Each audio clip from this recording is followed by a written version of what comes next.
जय हिंद दोस्तों, कैसे आप सब। डिफेंस वॉरियर स्टडीज़ पर आपका स्वागत है। जी हाँ दोस्तों, आज की इस क्लास में हम लोग करने वाले हैं जीके जीएस का प्रैक्टिस सेट 10वां, जो कि navy, air force, coast guard, SSC GD NDA के होंगे, जिसमें आपको मोस्टली आपको प्रीवियस ईयर क्वेश्चन ही देखने को मिलेंगे। जी हाँ दोस्तों, और इसका पीडीएफ आपको Telegram channel defence warrior studies पर मिल जाएगा। ठीक है दोस्तों, अगर रेगुलर बेस पे क्लास लेना चाहते हैं तो दोस्तों हमारे चैनल को सब्सक्राइब करके बेल आइकन को प्रेस कर लीजिएगा और साथ ही एक लाइक ज़रूर कीजिएगा। ठीक है, तो ज़्यादा देर ना करते हुए क्लास को स्टार्ट करते हैं। तो दोस्तों, पहला प्रश्न आपके सामने, ऋग्वेद में सबसे अधिक मंत्र किस देवता की स्तुति में लिखे गए। तो दोस्तों, एसएससी जीडी 2018 का पूछा प्रश्न है, इसका जो आंसर निकल के आपका इंद्रा। ठीक है, option A is correct answer of this question guys. ठीक है, नेक्स्ट प्रश्न की बात करते हैं दोस्तों। यहाँ पर भारत सेवक समाज के संस्थापक कौन थे। ठीक है, बहुत ही अच्छा प्रश्न आपको यहाँ पर देखने को मिल जाए।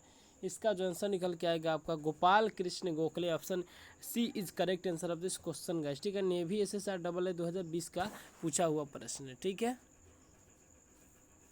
नेक्स्ट प्रश्न की बात करते हैं दोस्तों। असहयोग आंदोलन शुरू करने के समय भारत का वायसराय कौन था। जी हाँ दोस्तों, बहुत ही अच्छा प्रश्न है, यहाँ पर देखने को मिल जाए। तो इसका आंसर जो होगा आपका Lord Chelmsford. Option B is correct answer of this question guys. ICG GD 2020 में पूछा हुआ प्रश्न है। ठीक है, नेक्स्ट प्रश्न की बात करते हैं दोस्तों। नेक्स्ट प्रश्न जो है आपका 13 अप्रैल 1919 को कौन सी घटना घटी। ठीक है, एसएससी जीडी 2018 में पूछा गया प्रश्न। ठीक है, तो रॉलेट एक्ट पास हुआ, या फिर भगत सिंह को फांसी दी गई, या फिर महात्मा गांधी पहली बार जेल गए, या फिर जालियांवाला बाग हत्याकांड हुआ। तो इसका जो आंसर निकल के आएगा दोस्तों आपका जालियांवाला बाग हत्याकांड हुआ। तो यहाँ पर थोड़ा सा टाइपिंग एरर है। ठीक है, आप देख लीजिएगा। इसका जो आंसर होगा option D is correct answer. ठीक है, आपसे क्वेश्चन पूछ लेगा कि जालियांवाला बाग हत्याकांड कब हुआ था। तो 13 अप्रैल 1919। ठीक है, तो एसएससी जीडी में पूछा हुआ प्रश्न है। ठीक है, नेक्स्ट प्रश्न की बात करते हैं दोस्तों। गांधी जी ने दांडी यात्रा किसके विरोध में की थी। जी हाँ दोस्तों, एयरफोर्स वाई ग्रुप 2021 में पूछा हुआ प्रश्न है, और इसका आंसर होगा दोस्तों आपका नमक कानून के खिलाफ। ठीक है, नमक कानून लिख गया, नमक कानून यहाँ पर आंसर होगा। Option D is correct answer of this question guys. ठीक है, नेक्स्ट प्रश्न की बात करते हैं दोस्तों। यहाँ पर विश्व की सबसे गहरी झील कौन सी है। एयरफोर्स वाई ग्रुप 2021 में पूछा है। जी हाँ दोस्तों, और 14 जुलाई क्या पूछा हुआ प्रश्न। ठीक है, जो भी प्रश्न कराए जा रहे हैं दोस्तों, जेन्यून प्रश्न है, और दोस्तों बहुत ही अच्छे प्रश्न है। ऐसा कंटेंट आपको किसी और चैनल पर देखने को नहीं मिलेगा। जी हाँ दोस्तों, और देख लीजिए यहाँ पर प्रत्येक क्वेश्चंस के आगे आपका प्रीवियस ईयर क्वेश्चंस है। ठीक है, तो यहाँ पर प्रीवियस ईयर क्वेश्चंस आपको ढूंढ ढूंढ के लाए गए हैं, तो इसके लिए एक लाइक जरूर कीजिएगा। ठीक है दोस्तों, तो विश्व की सबसे गहरी झील कौन सी है। तो इसका जो आंसर होगा दोस्तों आपका ऑप्शन ए। ठीक है, बैकाल झील। ठीक है, option A is correct answer of this question guys. ठीक है, उलर झील आपका जम्मू कश्मीर में पड़ता है, और चिल्का झील आपका उड़ीसा में पड़ता है। ठीक है, विक्टोरिया झील कहाँ पे पड़ता है, आप कमेंट बॉक्स में करके बतलाएं। ठीक है, नेक्स्ट प्रश्न है दोस्तों। प्रधान मध्याह्न रेखा कहाँ से गुजरती है। बहुत ही अच्छा प्रश्न, एसएससी जीडी 2018 में पूछा गया प्रश्न है दोस्तों, और इसका जो आंसर निकल के आएगा आपका दोस्तों ऑप्शन 3 ग्रीनविच टाइम। ठीक है, option C is correct answer of this question guys. ठीक है, नेक्स्ट प्रश्न की तरफ बढ़ते हैं। नेक्स्ट प्रश्न की बात करते हैं दोस्तों। दहाड़ता 40 किस अक्षांश को कहते हैं। अगेन दोस्तों, एसएससी जीडी 2018 में पूछा गया प्रश्न है दोस्तों। तो दहाड़ता चालीसा किस अक्षांश को कहते हैं। तो इसका आंसर जो होगा 40 डिग्री दक्षिणी। ठीक है, option B is correct answer. ठीक है, 40 डिग्री दक्षिणी। ठीक है, यहाँ पर डिग्री लगा लीजिएगा। ठीक है, नेक्स्ट प्रश्न की बात करते हैं दोस्तों। हम्बोल्ट धारा किस महादेश के पश्चिमी तट के पास बहती है। एनडीए 2015 का पूछा हुआ प्रश्न दोस्तों, बहुत ही अच्छा प्रश्न है। तो इसका आंसर कौन सा होगा दोस्तों। तो दक्षिणी अमेरिका इसका आंसर निकल के आएगा आपका। Option B is correct answer of this question guys. ठीक है, एक एक क्वेश्चन बहुत ही इंपॉर्टेंट प्रश्न है। ठीक है, यहाँ पे आई थिंक नंबरिंग नहीं सही है। ठीक है, नेक्स्ट प्रश्न आपका बिकमिंग नामक पुस्तक के लेखक थे। लेखक कौन है, सॉरी लेखक कौन है। ठीक है, तो यहाँ पर एयरफोर्स वाई ग्रुप 2021 में पूछा गया प्रश्न है। ठीक है, तो इसे नज़रअंदाज नहीं किया जा सकता, बहुत ही अच्छा प्रश्न है दोस्तों। तो इसका आंसर जो निकल के आएगा दोस्तों आपका मिशेल ओबामा। ठीक है, Michelle Obama, option B is correct answer. ठीक है, नेक्स्ट प्रश्न की बात करते हैं, निम्न में से किसका वेतन समान है। ठीक है, एनडीए 2012 में पूछा गया प्रश्न है। ठीक है, इसका आंसर कौन सा होना चाहिए दोस्तों, यहाँ पर आपका जो आंसर निकल के आएगा आपका प्रधानमंत्री मुख्यमंत्री का वेतन समान नहीं है। ठीक है, यहाँ पे रॉन्ग है। आपका संसद लोकसभा अध्यक्ष गलत है, प्रधानमंत्री और राष्ट्रपति ये भी गलत है। तो आंसर कौन सा निकल के आएगा दोस्तों, तो आंसर कौन सा निकल के आएगा दोस्तों, आप इनका वेतन बता दीजिए कितना है वर्तमान में। ठीक है, कमेंट बॉक्स में करके इसको बताइएगा। ठीक है, तो दोस्तों नेक्स्ट प्रश्न की तरफ बढ़ते हैं दोस्तों। यहाँ पर नेक्स्ट प्रश्न की बात करते हैं दोस्तों, इंटेलिजेंट ब्यूरो का गठन किस वर्ष हुआ। एयरफोर्स वाई ग्रुप 2020 में, जिसका अभी तक इनरोलमेंट आया नहीं दोस्तों, उसका यहाँ पे प्रश्न देखने को मिल रहा है। तो इसका आंसर कौन सा होना चाहिए, तो 1887 इसका आंसर निकल के आएगा। इंटेलिजेंट ब्यूरो का गठन 1887 ईस्वी में हुआ था। ठीक है, नेक्स्ट प्रश्न की बात करते हैं, निम्न में से किसे फायर एंड फॉरगेट मिसाइल कहा जाता है। ठीक है, तो ICGGD 2021 में पूछा प्रश्न, 27 सितंबर का पूछा हुआ प्रश्न है दोस्तों, याद रखना एक एक दोस्तों, एक एक प्रश्न इंपॉर्टेंट प्रश्न है। ठीक है, DB में भी आया था।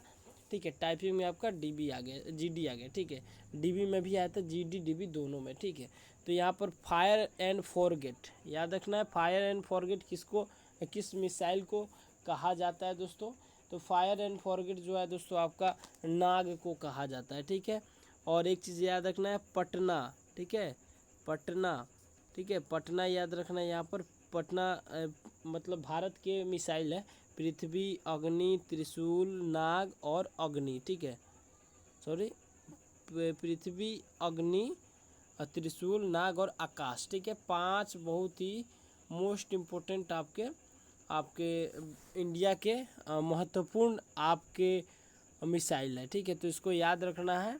आपका इसका जो आंसर होगा ऑप्शन डी इज करेक्ट। ठीक है, नेक्स्ट प्रश्न की बात करते हैं दोस्तों, यहाँ पर परमवीर चक्र के बाद दूसरा स्थान किस शौर्य पुरस्कार का आता है। नेवी SSR AA 2020 का पूछा हुआ प्रश्न दोस्तों, एक एक प्रश्न जबरदस्त। ठीक है दोस्तों, तो इसका आंसर कौन सा होना चाहिए दोस्तों, तो इसका आंसर जो निकल के आएगा आपका Mahavir Chakra, option C is correct answer of this question guys. ठीक है, और नेक्स्ट क्वेश्चन की तरफ बढ़ते हैं।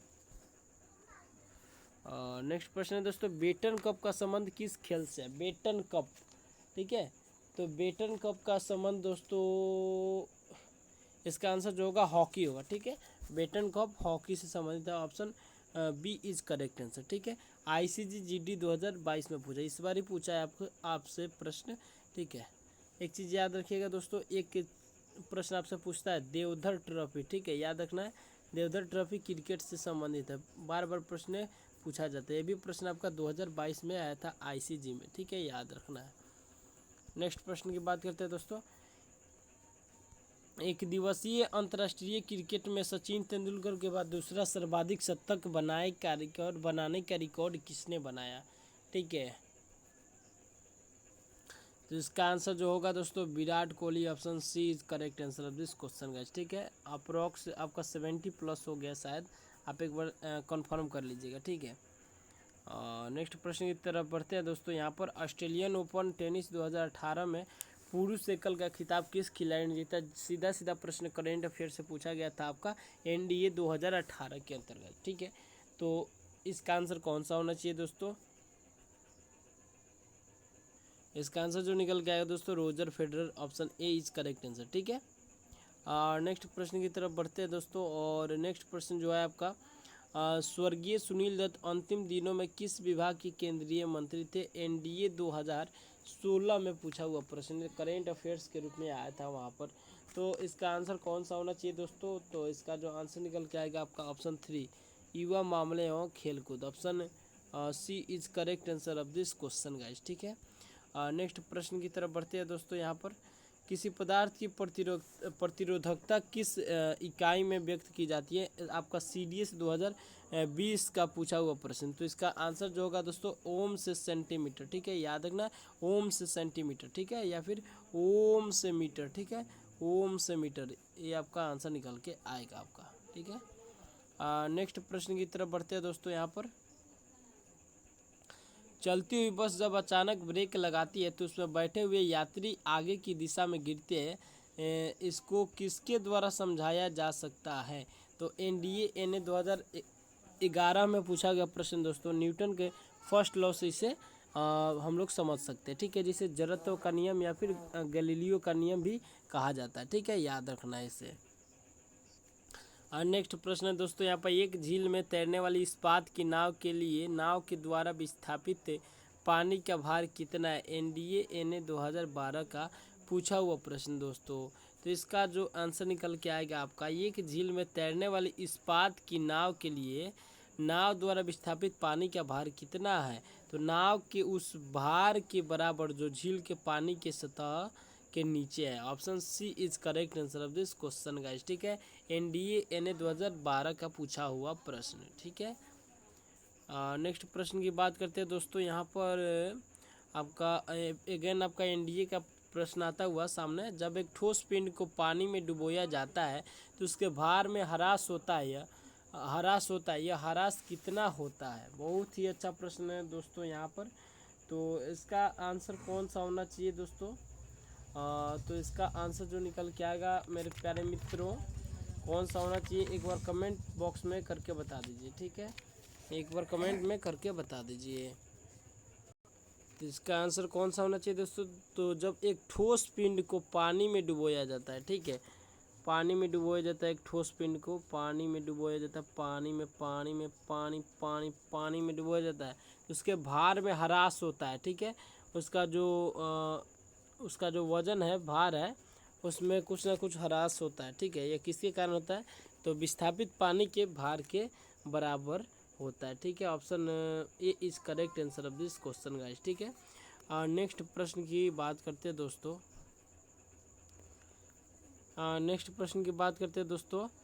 पसीना शरीर को ठंडा करता है, पसीना शरीर को ठंडा करता है क्योंकि क्या कारण है, ठीक है। तो एनडीए 2014 में पूछा हुआ प्रश्न है, ठीक है। तो इसका आंसर कौन सा होना चाहिए एक बार बता दीजिए, ध्यान से क्वेश्चंस को देख लीजिए। पसीना शरीर को ठंडा करता है क्योंकि, ठीक है, तो इसका आंसर कौन सा होना चाहिए दोस्तों? तो वाष्पीकरण के लिए गुप्त ऊष्मा की आवश्यकता होती है, इस कारण से आपका पसीना शरीर को ठंडा करता है, ठीक है। Option B is correct answer, ठीक है। नेक्स्ट प्रश्न की बात करते हैं दोस्तों। सूर्य से आने वाले विकिरण मुख्यतः इस रूप में होते हैं, ठीक है। तो यहाँ पर एनडीए 2019 का पूछा प्रश्न, ठीक है, याद रखना है, 2019 का पूछा हुआ प्रश्न, ठीक है। तो इसका आंसर कौन सा होना चाहिए मेरे प्यारे मित्रों? तो आपका प्रकाश और लघु तरंग दैर्ध्य और रक्त विकिरण के कारण होता है, के रूप में होता है, ठीक है। Option C is correct answer of this question guys, ठीक है। नेक्स्ट प्रश्न की बात करते हैं दोस्तों। यहाँ पर ध्वनि तरंगों की प्रकृति होती है आईसीजी, जीडी, और यहाँ पे डीबी बार बार छूट जा रहा है तो एक बार डीबी भी कर लीजिए, ठीक है। आईसीजी, जीडी, डीबी 2022 का पूछा प्रश्न है दोस्तों। ध्वनि तरंगों की प्रकृति कैसी होती है? तो आपको बता दोस्तों, अनुदैर्घ्य होती है। Option B is correct answer of this question guys, ठीक है। तो इसका आंसर होगा आपका ऑप्शन बी इज करेक्ट, ठीक है, सॉरी, ठीक है, ऑप्शन बी इज करेक्ट, ठीक है। तो यहाँ पर हमारा 25 क्वेश्चन दोस्तों, हमारा 25 क्वेश्चन समाप्त होता हुआ, ठीक है। नेक्स्ट क्लास में मिलेंगे दोस्तों। तो अगर चैनल पर नए होंगे तो सब्सक्राइब जरूर कर दीजिएगा, रेगुलर बेसिस पे आपके क्वेश्चंस करवाए जा रहे हैं, ठीक है। आपके नेवी एसएसआर AA की वैकेंसी जल्दी आने वाली है, एयरफोर्स के लिए भी कुछ खुशखबरी आने वाली है बहुत जल्द, ठीक है। और बात करें आईसीजी की, तो आईसीजी अपने समय पर चल रही है और आपका सितंबर में एग्ज़ाम कंडक्ट करा लिया जाएगा। तो आपका अगले महीने में आपका फॉर्म आ सकता है, ठीक है, मुख्यतः जुलाई में आपका फॉर्म आ जाएगा, ठीक है। तो मिलते हैं नेक्स्ट क्लास में, तब तक के लिए दीजिएगा इजाज़त। जय हिंद, जय भारत।